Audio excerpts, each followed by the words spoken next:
Faisalabad ज़राई university जहाँ पर doctor Abdul Mateen की जानिब से एक ऐसा प्रोजेक्ट लॉन्च किया गया है जिसमें मछली फार्म बनाने के लिए आपको एकड़ में ज़मीन नहीं बल्कि आप छत पर लॉन में या घर में किसी भी जगह आप अपना मछली का फार्म बना सकते हैं। ये एक टेक्नीक है, इसको हम कहते हैं बायोफ्लॉक टेक्नोलॉजी। उसको इस्तेमाल करते हुए हम मछली को पैदा करते हैं। तो इसके लिए हमें ना एकड़ों में ज़मीन चाहिए होती है, ना ही हमें मिलियन लीटर पानी चाहिए होता है। लोगों के लिए एक शो केस किया है ताकि वो आके देखें कि ये कैसे सक्सेसफुली हम इसको रन कर रहे हैं और हर बंदा इसको रन कर सकता है। इसके लिए आपको ना ज़मीन की ज़रूरत है, ना बहुत ज़्यादा पानी की ज़रूरत है। आप अपनी छत पे बना लें, आप अपने लॉन में बना लें, आप अपनी टेरेस में बना लें, जहाँ पे आप चाहते हैं। आप इनिशियली 1-2 बना के आप उसको अपने यहाँ ट्रेन करें, उसके बाद चाहे आप 10 बना लें, 20 बना लें, 40 बना लें। Excellent source of food is fish, क्योंकि फ़िश के अंदर मैक्सिमम प्रोटीन होती है। किसी भी और प्रोटीन सोर्स में इतनी प्रोटीन नहीं होती जितनी कि फ़िश के अंदर होती है। तो हम जब उम्र लोगों को ये रिकमेंड करते हैं कि आप इसको इकोनॉमिकल है चूँकि और जो सस्टेनेबल है, तो बजाय इसके कि आप आम इलेक्ट्रिसिटी इस्तेमाल करें, आप सोलर प्लेट एक रख लें और एक बैटरी रख लें साथ में। दिन में वो सोलर प्लेट पे चलेगा, साथ में बैटरी भी चार्ज हो जाएगी, रात को वो बैटरी पे चलता है, 100 वाट चाहिए होता है।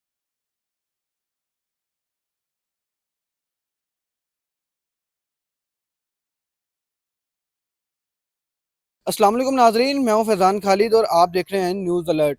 नाज़रीन, हर कामयाब कारोबार एक सवाल से शुरू होता है कि ऐसा क्या किया जाए जिससे सरमाया कम और मुनाफा ज़्यादा हो। अगर आपका भी यही सवाल है तो ये वीडियो आपके लिए है। नाज़रीन, इस वक्त हम मौजूद है फैसलाबाद ज़राई यूनिवर्सिटी में जहाँ पर फ़िशेज़ डिपार्टमेंट की जानिब से डॉक्टर अब्दुल मतीन की जानिब से एक ऐसा प्रोजेक्ट लॉन्च किया गया है जिसमें मछली फार्म बनाने के लिए आपको एकड़ में ज़मीन नहीं बल्कि आप छत पर लॉन में या घर में किसी भी जगह आप अपना मछली का फार्म बना सकते हैं। कि ऐसे ही ज़राई यूनिवर्सिटी की एक छत पे आप मेरे रकम में देख रहे हैं कि दो दो टैंक आप देख रहे हैं। ये 1 एकड़ से ज़ायद जो ज़मीन होती है जो वहाँ पर फार्म बनता है वो इन 2 टैंक्स में है। इस हवाले से अब्दुल मतीन साहब हमारे साथ मौजूद हैं, इनसे जानते हैं कि ये काम एक आम आदमी कैसे कर सकता है, इसमें कितना मुनाफा है, सरमाया कितना है। आइए इन्हीं से जानते हैं। अस्सलाम वालेकुम सर। जी, वालेकुम अस्सलाम जी। तो इस प्रोजेक्ट के हवाले से हमें बताइए। जी, बिल्कुल जी, आपकी बहुत दुरुस्त बात की। ये सरमायाकार है या कोई भी कोई अपने घर का मालिक है, जो थोड़ा बहुत इसके तरफ रुझान रखता है या अपना कारोबार करना चाहता है, तो इन सब के लिए एक अपॉर्च्युनिटी है। ये एक टेक्नीक है, इसको हम कहते हैं बायोफ्लॉक टेक्नोलॉजी। उसको इस्तेमाल करते हुए हम मछली को पैदा करते हैं। तो इसके लिए हमें ना एकड़ों में ज़मीन चाहिए होती है, ना ही हमें मिलियन लीटर पानी चाहिए होता है। जितनी 1 एकड़ के लिए हमें मछली मछली की तादाद के लिए 1 एकड़ चाहिए, जितना उसके लिए पानी चाहिए 60 लाख लीटर तकरीबन पानी चाहिए होता है और 1 एकड़ में 40 और 48 स्क्वायर मीटर उसकी जगह होती है। उतनी मछली हम 30 से 40 क्यूबिक फीट में प्रोड्यूस कर सकते हैं और सिर्फ 40 से 50 हज़ार लीटर में। ठीक है, तो ये हमने ये तकनीक सारा दुनिया में अडॉप्ट हो चुकी है, हो रही है। पाकिस्तान में भी ये फ्लरिश कर रही है, तो उसको हमने प्रैक्टिकली लोगों के लिए एक शो केस किया है ताकि वो आके देखें कि ये कैसे सक्सेसफुली हम इसको रन कर रहे हैं और हर बंदा इसको रन कर सकता है। इसके लिए आपको ना ज़मीन की ज़रूरत है, ना बहुत ज़्यादा पानी की ज़रूरत है। आप अपनी छत पे बना लें, आप अपने लॉन में बना लें, आप अपनी टेरेस में बना लें, जहाँ पे आप चाहते हैं। आप इनिशियली 1-2 बना के आप उसको अपने यहाँ ट्रेन करें, उसके बाद चाहे आप 10 बना लें, 20 बना लें, 40 बना लें। सर, इसमें लागत के हवाले से और मटेरियल बताइएगा कि टैंक्स में मटेरियल कौन-सा यूज़ होता है? हाँ जी, इसमें कोई मटीरियल बहुत ज़्यादा कुछ स्पेसिफ़िक नहीं है, ये आम अवेलेबल है, दुकानें, शॉप्स फैसलाबाद में भी मौजूद है, जहाँ से ये मिल जाता है, वो आपको बना के प्रोवाइड कर देते हैं। एक इसके टारपोलिन शीट जैसे जो फ्लेक्स की शीट होती है, बाद उसका ये टैंक बनाया जाता है, उसको सपोर्ट दी जाती है ये जाली से, ठीक है? बाद इसमें और कोई नहीं, उसको मैक्सिमम इसमें एयर की सप्लाई चाहिए होती है, उसके लिए पंप मिल जाता है, 100 वाट का पंप है वो, ठीक है जी? वो राउंड दी क्लॉक चलता है, इसको एयर की सप्लाई राउंड दी क्लॉक चाहिए होती है, लेकिन बिजली बहुत ज़्यादा नहीं, 100 वाट सिर्फ चाहिए आपको। तो हम जब उम्र लोगों को ये रिकमेंड करते हैं कि आप इसको इकोनॉमिकल है चूँकि और जो सस्टेनेबल है, तो बजाय इसके कि आप आम इलेक्ट्रिसिटी इस्तेमाल करें, आप सोलर प्लेट एक रख लें और एक बैटरी रख लें साथ में। दिन में वो सोलर प्लेट पे चलेगा, वो साथ में बैटरी भी चार्ज हो जाएगी, रात को वो बैटरी पे चलता है, 100 वाट चाहिए होता है।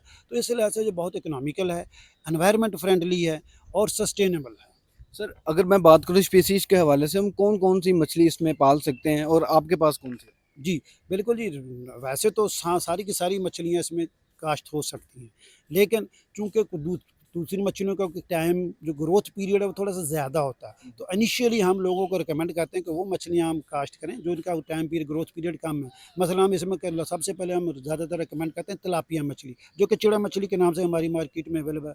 उसका 400 से 500 ग्राम उसका मार्केटेबल साइज़ है, तो वो रूटीन 5 से 6 माह के अंदर हो जाती है। इसलिए हम इस सिस्टम में उसको रिकमेंड करते हैं। उसके अलावा हम पंगेशियस मछली है जो कि बोनलेस फिले हमारे आम तौर पे चलते हैं, वो 1 साल के अंदर इसका 800 ग्राम, किलो, 1.5 किलो की ईज़िली हो जाती है। बाकी भी मछलियाँ श्रिम्प है वो भी इसमें कास्ट हो सकती है। अच्छा सर, मुझे ये भी बताइएगा कि हमने बात की इसकी लागत की, लेकिन जो रोज़ाना की बुनियाद पर हमने इनको फ़ीड करना है, वो फ़ीड कितने की आती है और कौन-सी यूज़ होती है?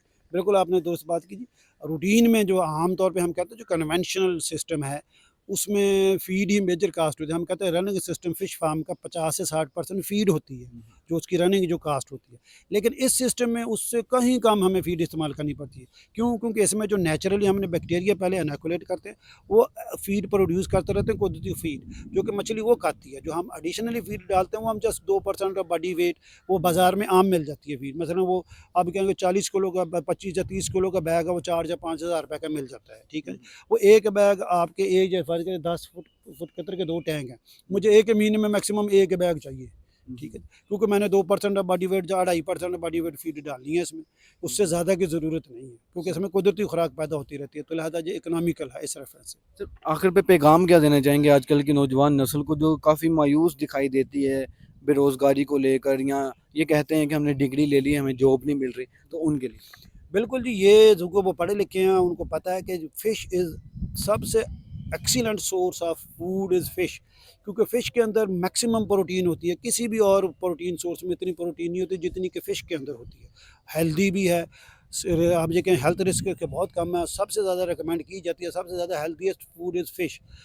तो बहुत शुक्रिया आपके टाइम का। जी नाज़रीन, ये वो टैंक्स हैं जहाँ पर हम मछलियाँ पाल सकते हैं, उससे मुनाफ़ा भी ले सकते हैं, और आने वाला जो सीज़न है वो सर्दियों का है, तो सर्दियों का सीज़न को बनाने के लिए तो आप इस तरह के टैंक्स लगा कर उसमें लाखों कमाई भी कर सकते हैं, और ये जो प्रोजेक्ट है तकरीबन एक सीज़न ही नहीं बल्कि आपके 10 साल तक ये जो एक दफ़ा इन्वेस्टमेंट करेंगे उसके बाद वो चल सकता है। इसी के साथ मुझे इजाज़त दें। अल्लाह निगहबान।